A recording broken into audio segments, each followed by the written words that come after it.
Hi, so I'll talk loud until the microphone works, and we'll get through this. Hey, there we go. I'm here to talk about Codeburner. This is a tool we developed in the application security team at Groupon. Um, I don't have too many slides. This is mostly going to be a hands-on demo kind of thing. But a little bit of history. Static analysis is difficult enough, but at a company the size of Groupon, it has a few problems. First of all, if you have a lot of different languages that you scan, multiple code bases, you use a lot of different tools, and they're all good at one thing, maybe two things. They integrate differently into your build environment, into CI processes, whatever. Almost none of them have a common reporting format. Some of them will give you nice structured JSON or XML data. Others will just dump a bunch of text on your screen and hope that you can copy it into an email or something. And some of them are very slow. Some of them require you to kind of run a scan and go take a break for an hour or two. And that can be difficult if you're trying to integrate it into a CI environment. So this is where pipeline comes in. I don't know how many of you are familiar with pipeline. It is an OWASP project. Yeah. This is a tool that was developed by Matt Conda. It was originally designed to run a bunch of tasks in parallel and kind of capture the output, but it really got focused on running static analysis security tools. I think it was originally conceived to run OWASP depth checker on Docker containers. I think is how it was originally put about. But we kind of paired up and started thinking about ways that we could integrate this into our environment and get some of these kind of open source scan results in an automatic way.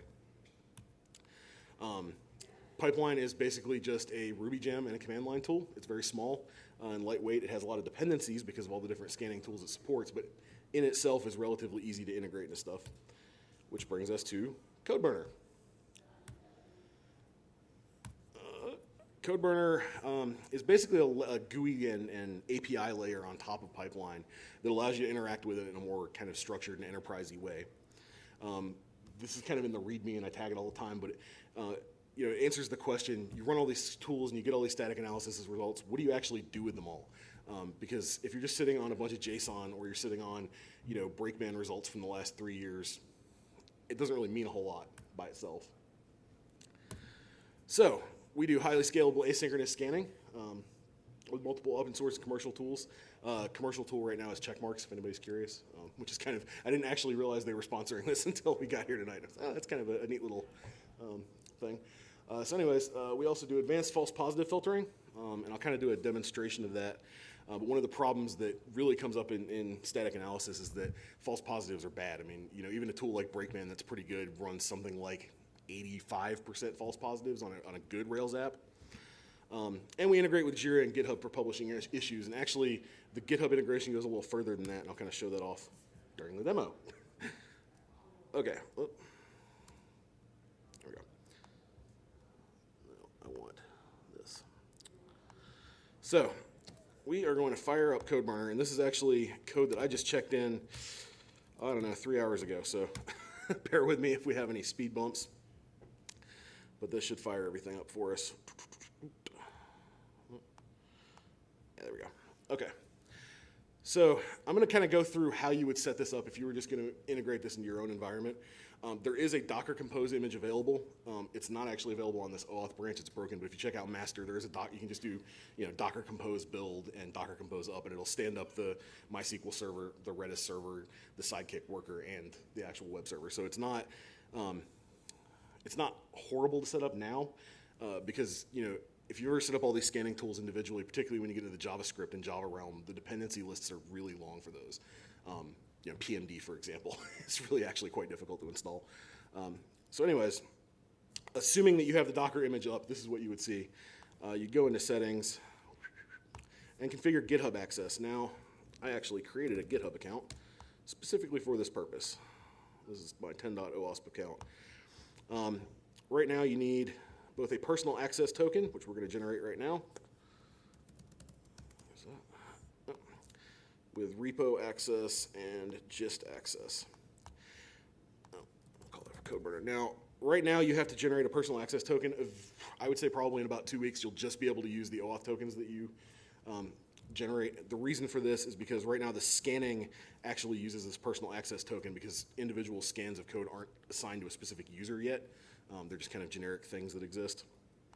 So we add an API access token that'll give us access to that user, and then we have to add a new OAuth application. So I don't know if any of you have ever done this before, but you can just register as many of these as you want with GitHub. I've done this before. There. And we get register a callback local URL on localhost. This is all in there's good documentation on the GitHub pages on how to do this for what it's worth. So we're going to put this in here. Client ID, client secret.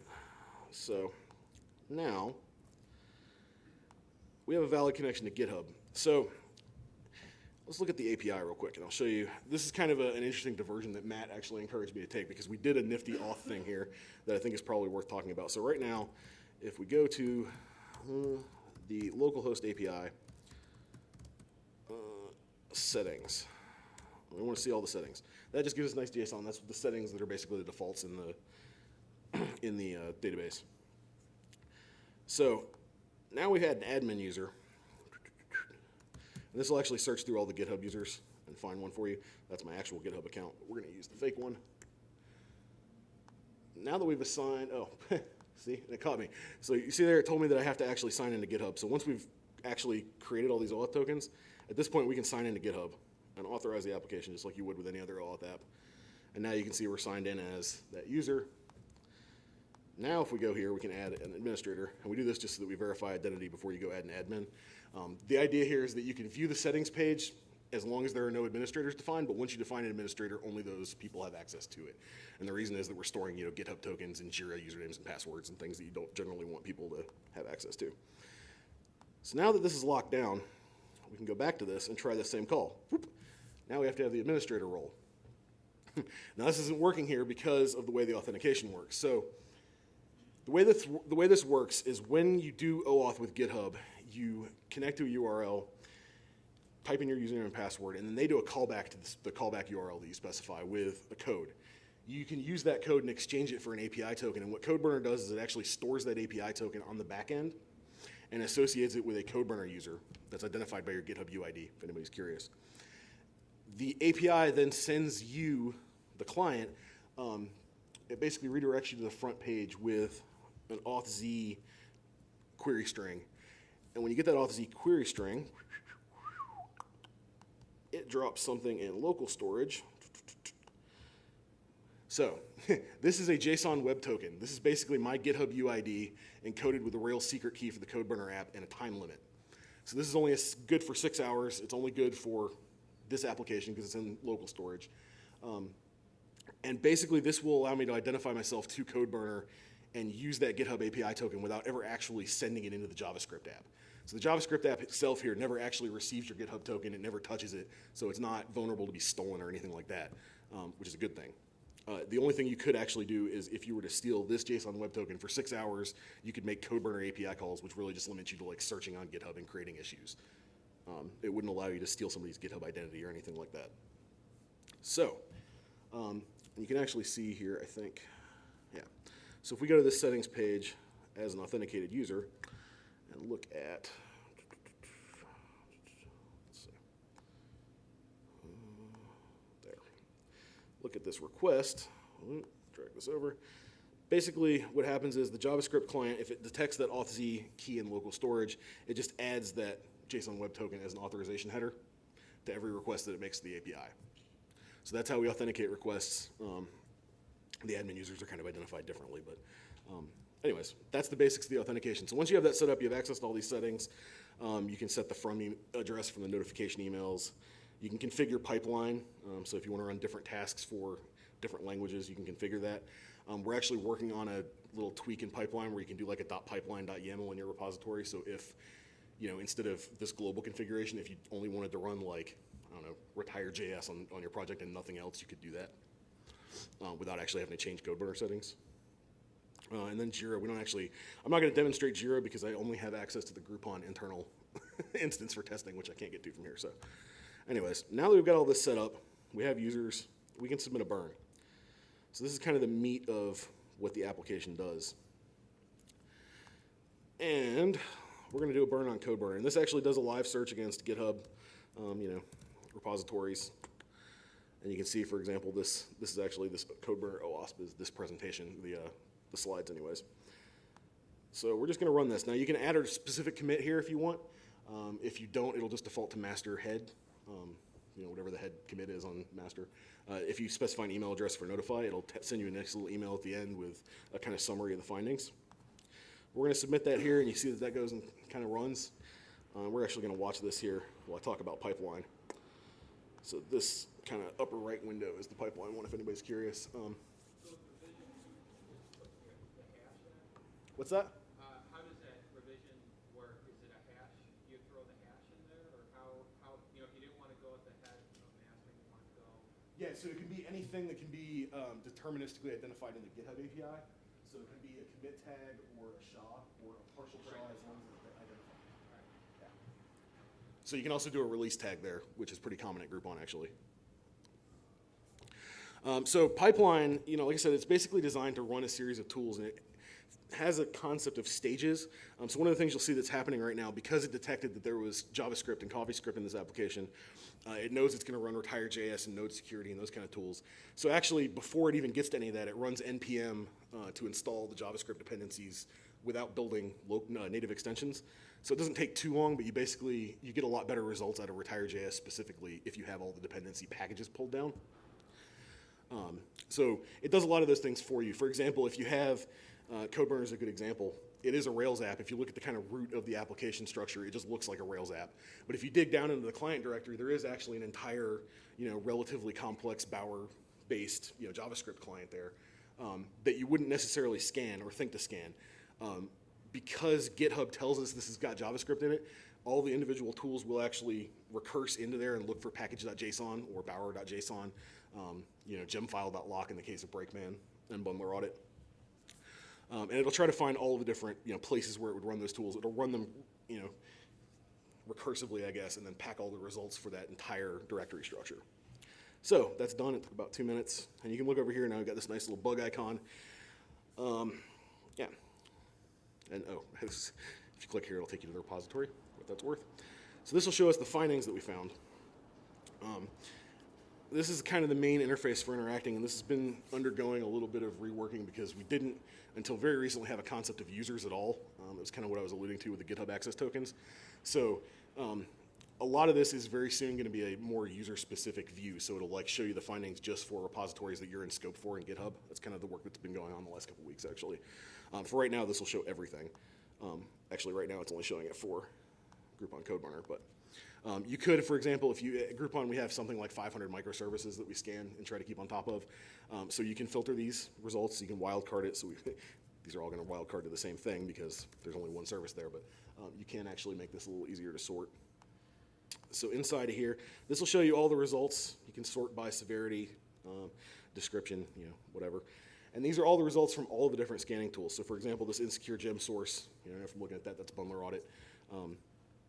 This is just telling us that we're not using HTTPS for a gem source, which actually probably should fix. So yeah, there's a good one to actually fix. This is an issue we should probably publish and do something about. So let's say we wanted to do that. We could publish this. If you click over to JIRA and type in the name of a project, assuming you had JIRA configured, it would publish it to JIRA. By default, if you just pick GitHub here, it'll just publish an issue in the repository as the user that you're logged in as. So we can go over here and we can see this issue that got created with the findings. Now, the other thing it does when you publish an issue is it hides it from this list by default. So you can see that is no longer there. If we click on that to show published, that will toggle there. We can see it again. Now, so that's one thing you want to do. You look through one of these, you find a good issue, you publish it, team goes and follows up on it. That's great. But there are a lot of other use cases here. And I think let's just use, I don't really care about any of this. Let's use one of these unscoped finds. This is a good example. This is a good Breakman scanner result. So there's some kind of neat things you can do in here. If you click the revision link, this will take you to the actual blob in GitHub for that revision. If you click on one of these files and it actually has a line number specified, not all the tools do specify a line number, but if it does, it'll take you into GitHub, right into the file with all the context and everything so you can see it, which is pretty useful. So let's say that we have this issue and we decide that we don't care about it. We don't really want to filter it necessarily. We just want to ignore this one issue. So you can just hide it and it goes away. And this is kind of like, this is an easily reversible operation. So if you do that and you want to unhide it, you can also do that. So that basically when you hide something here, it not only hides it, but if you look at any of these issues, you can see this fingerprint. I'll expand that out. This is actually a SHA-256 that Pipeline calculates based on a whole lot of different things. The line number, the scanner, the file that it was found in, the time, not the time, just the repository. So this is relatively unique per finding.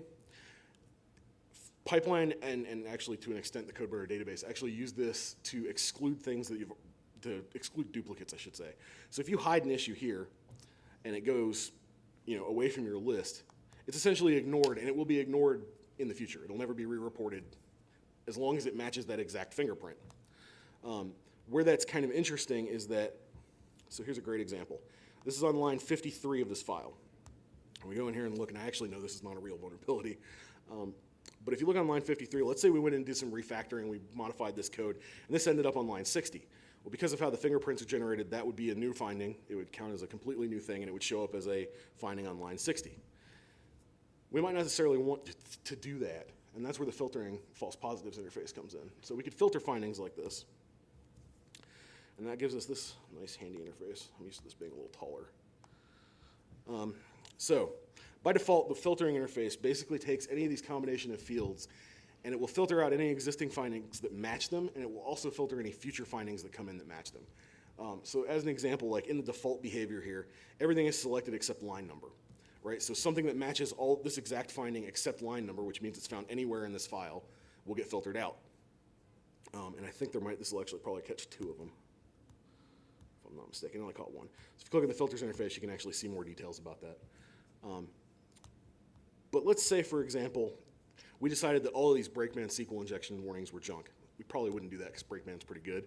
But let's say we did. We would basically uncheck everything except Codeburner service, Brakeman, and SQL injection and create a filter. And now you can see all of those are filtered out of our list. If you go and look at filters here, you can see the one we just created. This little badge here shows you how many it's actually filtering. This also tells you the same thing. If you click on that, it'll show you just the findings that are being filtered by that filter. But this is a really good thing to do in bulk because, like I said, when you hide a finding, it's just individually. This is a great way to say ignore all results like this now and in the future. So now anything that came in for Brakeman and SQL injection on the Codeburner application would automatically be filtered. It would still be here. We could still look at it by showing filter, just like this, right? They'll still show up in that list. But they won't show up here, and they won't show up if you query the API for open issues. So when you're integrating this into a CI process and you have dev teams, you're scanning all these issues, you have them go look at things, the open issues are the ones you're going to be worried about. Those are the ones that haven't been either filtered or published to JIRA or GitHub or something. That's a great way to track kind of the health of an application, and when I go over the statistics, I'll kind of show you what I mean there. But this is pretty powerful, right? You can actually, let's say we wanted all of these bundler audit findings. We could do that. Let's say we wanted bundler audit findings for every application everywhere to be filtered because we don't like bundler audit. We could totally do that. If we had more than one application here, it would filter all of them. They would show up in the filters list. Probably. Yeah. Anyways. Like I said, just checked this in 3 hours ago. The ability of the filters, can you create any kind of view for different team members? Like, let's say you have a UX team and then you have, like a controller team or some kind of model team. You want to just actually limit view? So that's actually when I first started kind of talking about this findings interface, and I was talking about the user-specific views that we're working on. You can't do that now, but that's literally this week, next week is what we're kind of working on. We just got the GitHub OAuth integration to the point where we could reliably say you are a specific user and you've authenticated and we agree that you are that user. So that's kind of the user-specific views are kind of the stuff we're building out now. So that's filtering. You can also delete any of those filters, probably, but yeah. You can delete the filters in a non-destructive way when they work. So that's the false positive filtering, and that's actually, I could probably show you. This will be kind of neat. So this is powerful enough that you could actually filter all of the findings for that entire application. You can, in fact, filter all of the findings for everything, which is fun.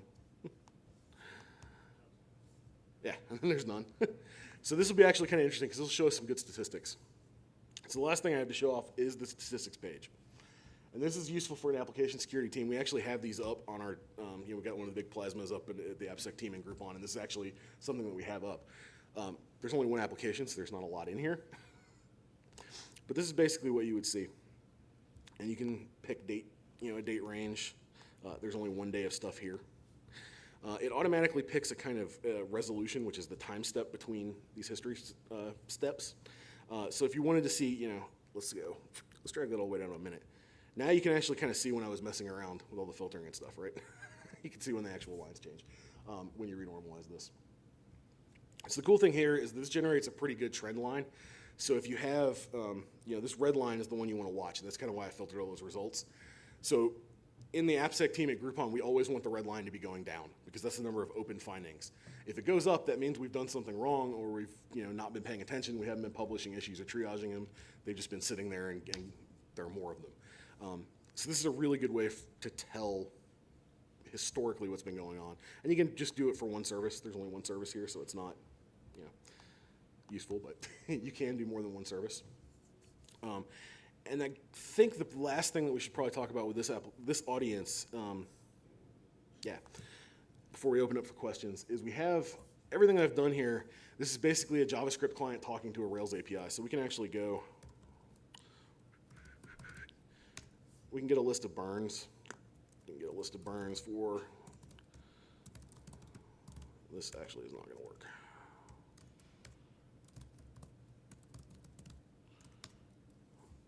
Right? I didn't URL encode that.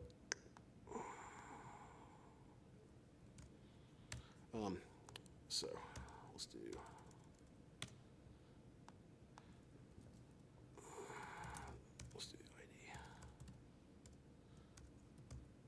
So you can show it just for that service. Yeah, okay. Yes. Yeah. I'm really stumbling on this because I can't read that JSON. It's too small. That's what I'm looking for. There we go. Likewise, we can look at findings, and these are all searchable. So what's kind of useful here, so just the high severity findings. We could show just the low severity findings. So this is what we kind of started integrating into our CI tools. So what you can do, and what we've done pretty successfully, at the end of a Jenkins job, for example, you can just have a curl fire off to the burn here, and you can have it submit a burn, and then you can check the status of that burn every 5 seconds or so. As soon as it's done, you can query this and see how many open findings there are, right? So you could do burn ID, I think it was 56. Then I'll show you all the findings for that one burn, right? And I think you can even do,